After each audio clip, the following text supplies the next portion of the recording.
Well, it's been about a week or so since the Leafs lost in the first round again to the Tampa Bay Lightning. So now, since it's the offseason, I'm going to give you guys my prediction on what I think the Leafs offseason could look like, as well as how I feel about them heading into the regular season in October. So if you like everything hockey and want to stay up to date on all the latest news, be sure to click like, leave a comment on what you think is going to happen during the offseason, as well as your opinion on my prediction. Click subscribe. Tell everybody you know, any hockey fan that you know. And without further ado, let's get into it. So, before we start thinking about re-signing anybody, signing any other free agents, we have to worry about offloading some contracts that I think, personally, will not work for us anymore.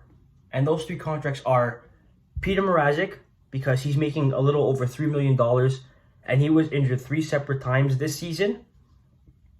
Jake Muzzin, because while I think he is a very good defenseman, I think, with all the injuries he's had over the past couple of years, he's aging. I can start to see a little bit of a decline.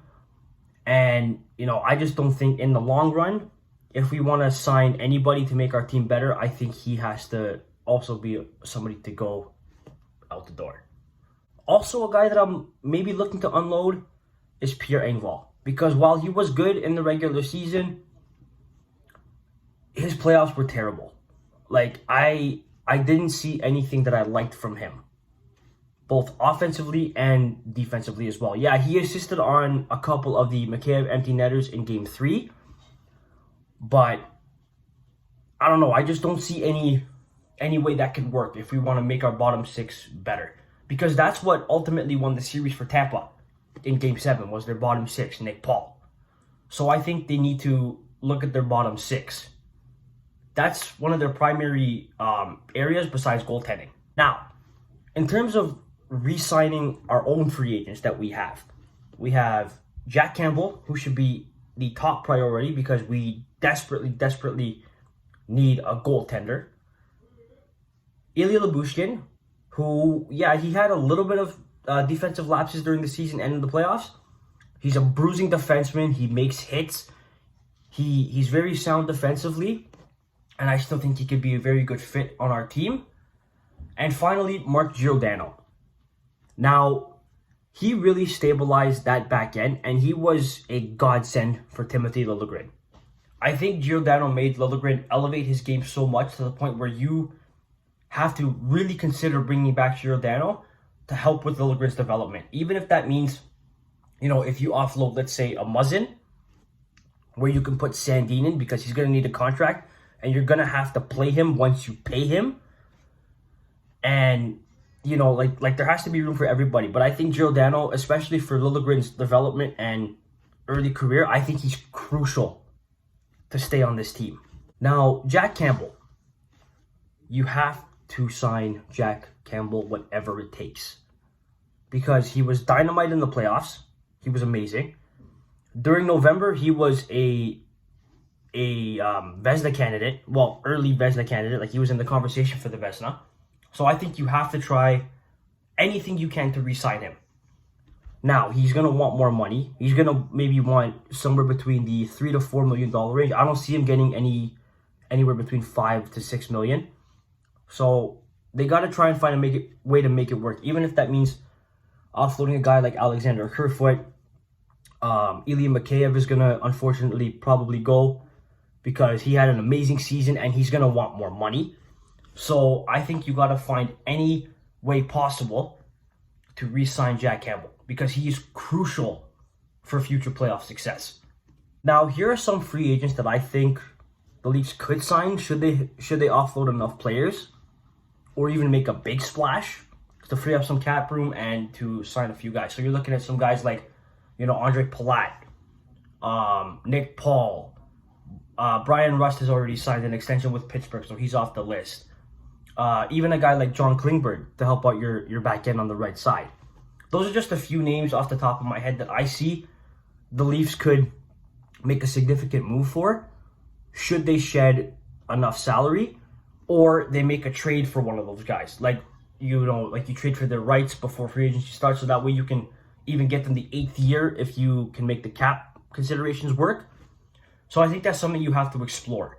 Another thing that I think the Leafs should do, make trades for playoff performing players. Because again, the conversation going back to the bottom six, right? If you look at our bottom six, nobody has really shown to prove themselves in the playoffs. Well, whereas you look at a team like Tampa Bay, you have guys who have won back-to-back cups, and you know, they have guys who actually perform in the playoffs. You look at a guy again, like Nick Paul. Ross Colton has scored some big goals for that organization, and they drafted him. He scored the Stanley Cup winning goal last year in Game 5. He scored a goal with, I think, 3 seconds left against the Florida Panthers in Game 2 of this second round series that they're in right now. I don't know how they do that, but they just find a way to have playoff performing players, and I think that's what the Leafs have to look for.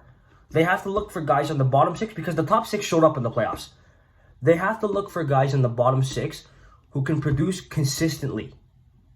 Because when the games get tighter and your stars and their stars cancel each other out, depth wins you series and ultimately can win you a Stanley Cup. So that's also something that I think they should look out for. Another thing is, you can put JT on the wing because I think with his age and, he's not exactly the fleet of foot in terms of his skating. I think you can look at putting him on the wing and maybe even, shifting Nylander to center during the preseason to see if it works. Or this will lead me into my final thing of what I think they should do. Make a splash with Nylander. Make a big splash with William Nylander. What do I mean by that?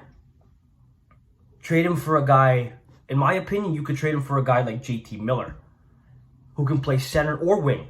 And if you put Nylander in that deal, along with maybe a prospect to get JT Miller here, you can have a line of Alex Kerfoot, JT Miller at center, and then John Tavares on the wing. That would make Tavares' life way easier because he doesn't have to worry about driving the play. And JT Miller can play both offense and defense very effectively. So I think that's something that the Leafs should consider. Now, what do you guys think about my offseason predictions? And, let me know what you guys would do. Because I'm feeling pretty confident that they can make this a good offseason and then finally succeed come playoff time next year. Leave a like, leave a comment, click subscribe. Thank you guys so much. I'll see you guys for my next video.